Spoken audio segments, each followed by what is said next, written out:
How do you advise people that are dealing with imposter syndrome? Oh, everyone deals with that. Every time you make a status shift, as you move upwards, of course you have imposter syndrome, because when you first make a transition into a new role, you are an imposter because you're a beginner. You don't know what you're doing. And that doesn't mean you're a liar or a fake. And it doesn't mean you should presume more knowledge than you have. It's, what did Nietzsche say? Every great man is an actor of his own ideal. And that feeds into the imposter syndrome in some sense. If you want to move to the next stage, at some point you have to act like you're already there when you're just barely started. And that's not a lie. It's the willingness. It can be, and it can degenerate into a lie, especially if you presume more than you know. But if you move, let's say you move from being an undergraduate to a graduate student.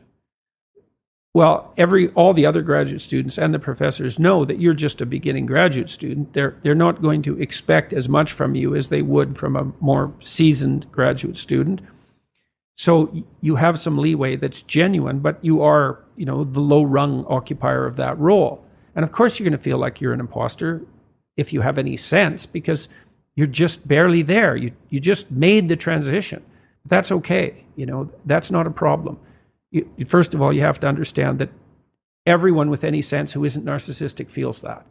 And it's actually an indication of your mental health and your competence, as long as that doesn't become crippling. It shouldn't knock you out. I'm such a phony. Well, don't be a phony. That's the first thing. If you're dealing with competent people and you admit your ignorance, the competent people never judge you harshly for that, as long as you've been paying attention.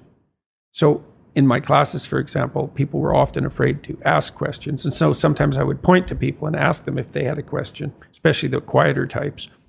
And they'd be afraid to ask the question because they're revealing their ignorance. And they would assume they're the only person in the room that's that ignorant, but they're not, because if they were paying attention and they had a question, the probability that half the class had that question was really high. That's different if you're not paying attention.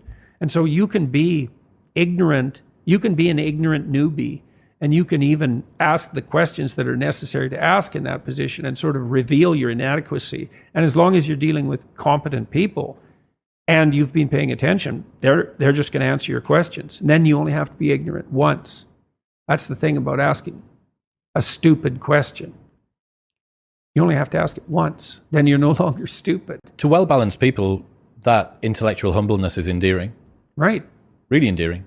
Yes. So one of the things that I want... It's because they're always asking questions too. They always have imposter syndrome too. If they have any sense, like, what are you more what you know or what you don't know? Well, if you're competent, you know you're more what you don't know. And so you're always asking questions. You see someone else asking questions, you think, oh, you're asking questions. You probably are competent. So... And there's the trajectory, that's the trajectory of a person that will become competent or more competent in the future too. Right. So